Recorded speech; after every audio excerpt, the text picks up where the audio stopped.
Assalamualaikum warahmatullahi wabarakatuh. Perkenalkan, saya Silviani Ayubi dengan NIM 022.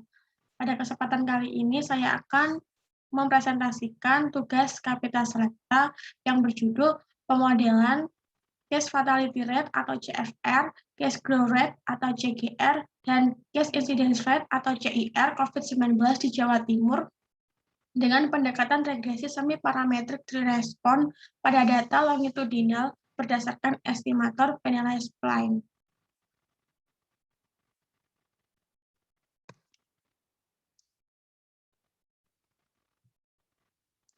Oke, selanjutnya saya akan membahas tentang pendahuluan yang meliputi latar belakang, rumusan masalah, tujuan penelitian, dan manfaat penelitian. Latar belakang, COVID-19 merupakan suatu penyakit menular yang disebabkan oleh SARS-CoV-2 dengan gejala gangguan pernapasan seperti demam, batuk, dan sesak napas. Virus ini menyerang sistem pernapasan hingga menyebabkan pneumonia akut, gangguan pernapasan, hingga berakibat kematian. Hal ini disampaikan oleh Abidin dan kawan-kawan tahun 2020. Kasus COVID di Indonesia pertama kali dilaporkan pada tanggal 2 Maret 2020, yang kasusnya menyebar luas ke seluruh wilayah Indonesia hingga saat ini berakibat kematian yang terus meningkat.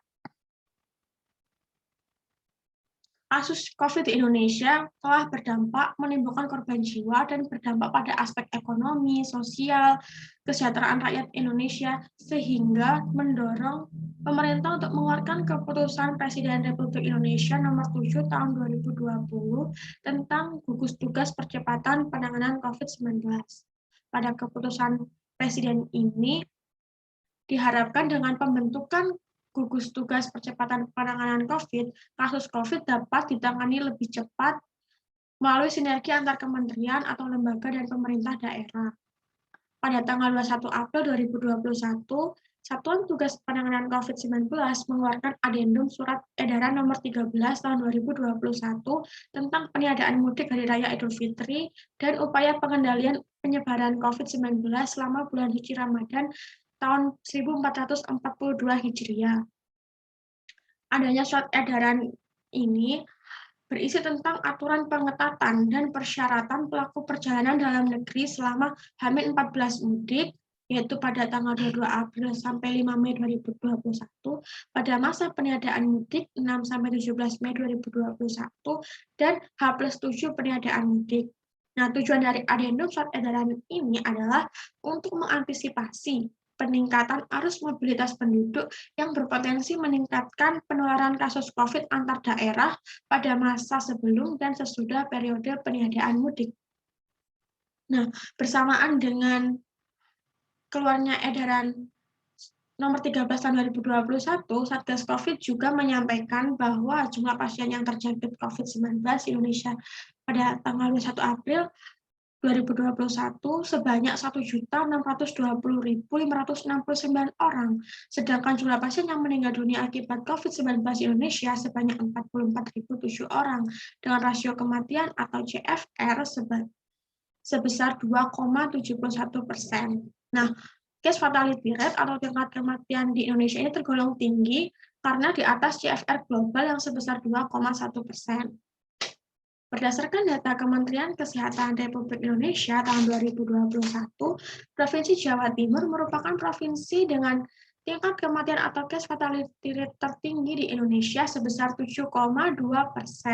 Kemudian diiringi dengan laju pertumbuhan COVID atau case growth rate sebesar 0,2% dan tingkat infeksi COVID atau case incidence rate atau CIR sebesar 0,2%. Case fatality rate atau tingkat kematian adalah rasio jumlah orang yang meninggal dunia akibat suatu penyakit dengan jumlah seluruh penderita pada waktu yang sama, yang biasanya dinyatakan dalam persen. Sementara case growth rate adalah rasio antara penambahan kasus aktif COVID dibagi dengan jumlah kumulatif positif COVID pada hari sebelumnya. Nah, CGR ini digunakan untuk mengetahui seberapa cepat jumlah infeksi berubah dari hari ke hari. Sementara case incidence rate atau tingkat infeksi ini merupakan suatu frekuensi kejadian kasus aktif dibagi dengan jumlah kumulatif kasus terkonfirmasi positif pada waktu yang sama, dan umumnya dinyatakan dalam persen. CIR ini digunakan untuk menggambarkan kemungkinan atau resiko suatu infeksi yang terjadi pada populasi tertentu dan periode tertentu. Nah, untuk mengetahui adanya pengaruh aturan larangan mudik terhadap CFR, CGR, dan CIR di Jawa Timur, maka diperlukan suatu pemodelan regresi. Analisis regresi merupakan suatu metode statistika yang digunakan untuk menjelaskan pola hubungan fungsional antara variabel respon dan variabel prediktor. Terdapat 3 pendekatan dalam analisis regresi, yaitu pendekatan regresi parametrik, pendekatan regresi non-parametrik, dan pendekatan regresi semi-parametrik. Pendekatan regresi parametrik merupakan pemodelan regresi yang terkait dengan asumsi-asumsi tertentu yang harus dipenuhi. Regresi parametrik dilakukan apabila bentuk kurva regresinya mengikuti fungsi tertentu. Namun jika bentuk kurva regresi tidak mengikuti fungsi tertentu, maka termasuk pendekatan regresi non-parametrik. Sementara pendekatan regresi parametrik ini merupakan gabungan antara pendekatan regresi parametrik dan regresi non-parametrik. Pendekatan regresi semi-parametrik ini muncul pada suatu kasus ketika hubungan variabel respon dengan variabel prediktornya ada yang mengikuti fungsi tertentu sesuai dengan asumsi parametrik, dan ada juga yang tidak mengikuti fungsi tertentu sehingga diasumsikan non-parametrik. Komponen parametrik pada pendekatan regresi semi-parametrik melibatkan variabel yang bersifat kuantitatif dan variabel kualitatif atau kategori yang disebut dengan variabel dummy, yang umumnya dinyatakan dengan bilangan biner 0 dan 1, yang menunjukkan adanya identifikasi kelas. Analisis hubungan yang menggunakan variabel dummy dilakukan untuk meningkatkan koefisien determinasi atau R-square dari sebuah pemodelan. Nah, pendekatan regresi non-parametrik kan memiliki asumsi bahwa bentuk kurva fungsi regresi itu mulus atau smooth. Nah, teknik smoothing yang digunakan untuk mengestimasi regresi non-parametrik bermacam-macam. Pada penelitian kali ini, saya memilih estimator Penales-Spline karena memiliki keunggulan, memiliki fleksibilitas yang tinggi, mampu menyesuaikan terhadap sifat lokal data secara efektif, memiliki kemampuan yang baik untuk menampung data yang memiliki perubahan perilaku pada interval tertentu. Hal ini disampaikan oleh Dani dan Adrianingsi pada tahun 2021. Namun beberapa hal yang harus diperhatikan dalam estimator spline, yaitu titik dan banyaknya knot, fungsi dasar spline, dan derajat dan parameter pemulus lambda yang disampaikan oleh Femi Dayanti tahun 2020. Penales-Spline memuat fungsi dengan memperhitungkan parameter penghalus yang menggabungkan antara kecocokan terhadap data dan kemulusan kurva. Penales-Spline terdiri dari potongan-potongan polinomial yang memiliki sifat tersegmen kontinu yang secara teoritis dan praktis tidak hanya mampu menangani data cross-seksional, melainkan dapat juga diterapkan pada data longitudinal. Nah, data longitudinal adalah data yang didapatkan dari hasil pengukuran berulang pada beberapa individu dalam waktu berturut-turut. Disampaikan oleh Hermawan pada tahun 2020. Beberapa keunggulan data longitudinal dibandingkan dengan data cross-section, yaitu data longitudinal lebih efisien dari studi cross-section karena jumlah subjek yang tetap dengan kekuatan uji statistik yang sama. Studi longitudinal membutuhkan subjek yang lebih sedikit, dan data longitudinal mampu menyediakan informasi tentang perubahan individu, sedangkan data cross-section itu tidak. Sehingga data longitudinal lebih andal dalam mencari jawaban tentang dinamika perubahan. Penelitian sebelumnya terkait estimasi model regresi semi-parametrik, yang pertama yaitu penelitian yang dilakukan oleh Side dan kawan-kawan tahun 2020 yang membahas model regresi semi-parametrik berdasarkan estimator spline pada data longitudinal yang diterapkan pada kasus demam berdarah di Makassar. Namun penelitian tersebut masih menggunakan satu variabel respon, padahal beberapa kasus dalam kehidupan sehari-hari sering ditemukan pemodelan regresi yang lebih dari satu variabel respon, dan antar variabel respon yang terdapat korelasi. Nah, pendekatan regresi untuk memodelkan data dengan variabel respon yang lebih dari satu yaitu disebut juga dengan regresi multirespon. Penelitian yang dilakukan oleh Hamidah dan Eridani pada tahun 2015 mengenai regresi semiparametrik di respon berdasarkan estimator penilaian spline dalam perancangan kurva pertumbuhan payudara di Surabaya, dan penelitian Andrianto tahun 2017 mengenai estimasi model regresi semiparametrik di respon berdasarkan estimator spline pada data pasien di RSU Haji Surabaya ini sudah menggunakan regresi multirespon, yakni menggunakan dua variabel respon yang berkorelasi. Namun, kedua penelitian tersebut masih menggunakan data cross-seksional. Kemudian penelitian yang dilakukan oleh Hamidah dan Rifada pada tahun 2016 mengestimasi regresi semiparametrik di respon pada data longitudinal menggunakan estimator lokal linier.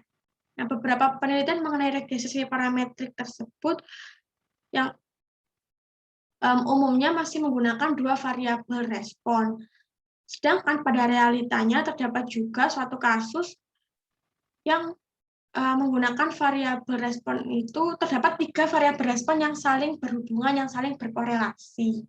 Nah, untuk itu pada kali ini peneliti ingin membahas mengenai estimasi model regresi semiparametrik di respon pada data longitudinal berdasarkan estimator penilaian spline. Estimator tersebut dipilih karena memberikan fleksibilitas yang lebih baik dari polinomial biasa, sehingga mampu menyesuaikan sifat lokal atau karakteristik data yang efektif. Nah, selanjutnya untuk menyelesaikan pemodelan tersebut diterapkan pada data tingkat kematian atau GFR, laju pertumbuhan atau CGR, dan tingkat infeksi atau CIR COVID-19 di Jawa Timur yang menggunakan bantuan software OSSR.